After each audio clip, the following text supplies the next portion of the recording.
What's going on, guys? It's Nano back again with another video. Thanks for stopping by.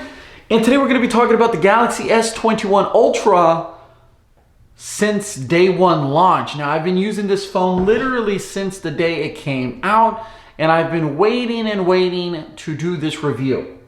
If you're new to my channel, guys, please consider subscribing. We do unboxings, we do reviews, we do hands-on impressions.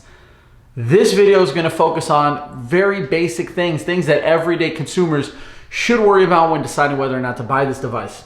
If you guys want some tech-heavy, spec-heavy videos, there's tons of videos for that.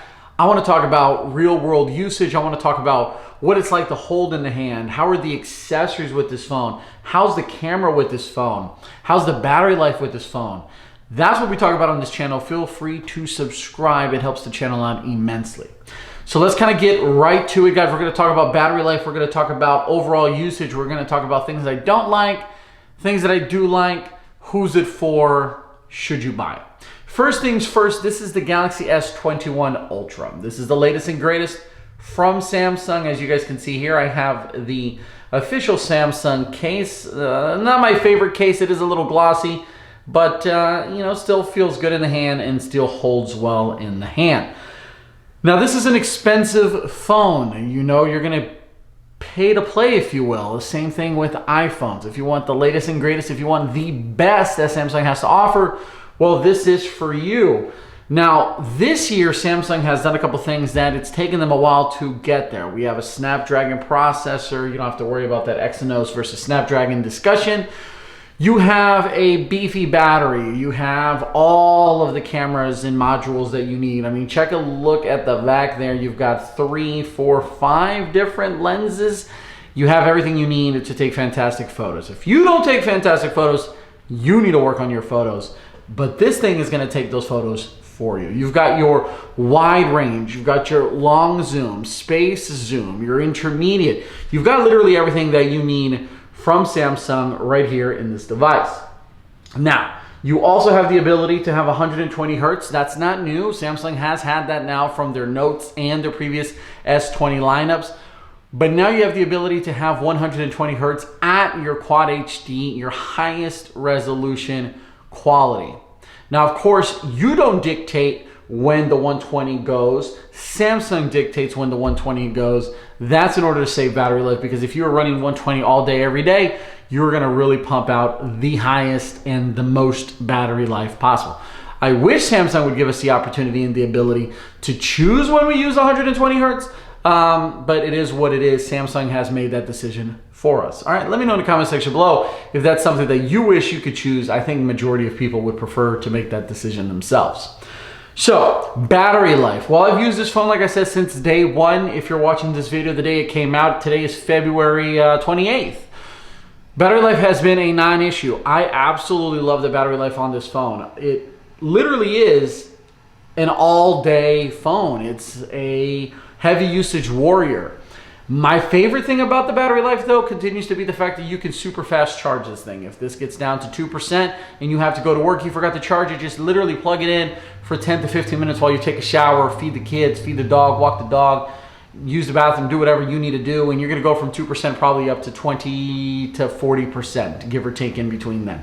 It's that good, it's that fast. That's not new, that's not groundbreaking, but the phone does include that, and that's everything. Of course, the battery life itself, the endurance, how long it's going to last. This 5,000 milliamp hour battery pack is going to last. It's going to last a long, long time. Battery life, non-issue, A+ in my opinion. Samsung, you did it. Using the phone, how is it? Well, you know that the battery life is great, so you're going to use the phone a long time. You know that the screen quality is fantastic, so you're going to want to engage with the phone, the fluidity, the pretty much zero lag on this phone. I mean, TouchWiz used to be a thing. Now we're doing Samsung One UI, and I like it. I like it a lot. That's not an issue for me. It hasn't been an issue for me for several iterations now. This phone is fast. It's snappy. Changing between pages on this phone and just moving back and forth. This is fun. This is an exciting phone. I love that it's a little bit more narrow than the iPhone 12 Pro. That's a little wider. I like that I can hold this phone in my hand a lot better.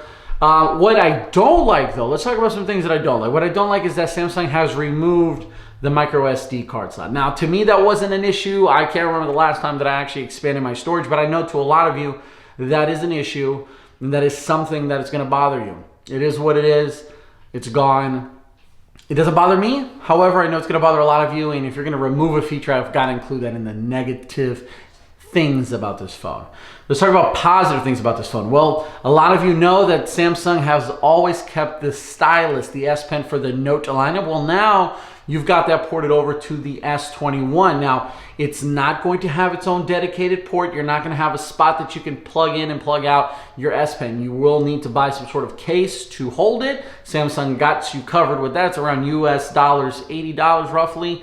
And it's not quite as good as the standard S Pen on the Note series. It doesn't have Bluetooth. However, it's there. So if you want it, you can have it. You don't have to feel bad about getting either the Note or the S lineup, all right? So that's a positive there. Camera, in my opinion, has improved. The stabilization for video has improved.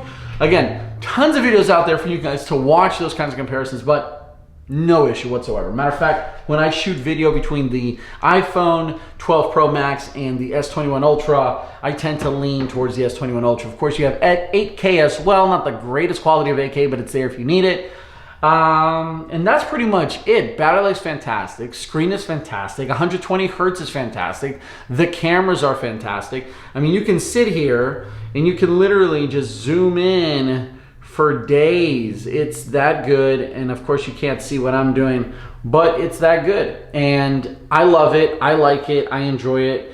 The quality that this camera takes in terms of stills is fantastic. I went hiking recently and I took this phone and my iPhone and I literally used this as a dedicated point shoot camera, okay? Now, should you buy this phone? Well, I mean, this phone is the best Android phone out right now and arguably the best phone, period, unless you're an iPhone user and you prefer Apple and their ecosystem. It's an expensive phone. It's not as expensive as other phones that Samsung has made. There are cheaper phones out there. But of course, Samsung throws you the kitchen sink.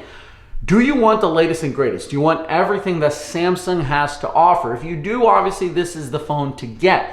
Do you care more about the Note series? That's another topic for another day. It has other features. But I think that Samsung has now blurred the line between Note and S lineup because of the Galaxy Z Fold, that I think, in my opinion, you're going to see Z Fold as the new Note, if you will, and then the S21 lineup as everybody else's phone.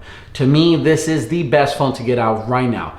That includes the iPhone. I use the iPhone as my daily driver, and I wish I was using this phone as my daily driver. I absolutely love the S21 Ultra. However, I'm stuck in the ecosystem that is iOS, and I have my reasons for being with iOS, and it bugs me, and it makes me sad. If there's anything in particular that you guys want me to cover in another video, please let me know in the comment section below, guys. I hope these videos are quick and to the point. That's my take. That's my opinion on this phone. I think this is a must-buy. If you have the funds, if you're looking for the latest and greatest, this is it. Subscribe, hit that like button, guys. Notifications if you want, and I'll catch you in the next video. It was Nando. Peace, salute, and adios.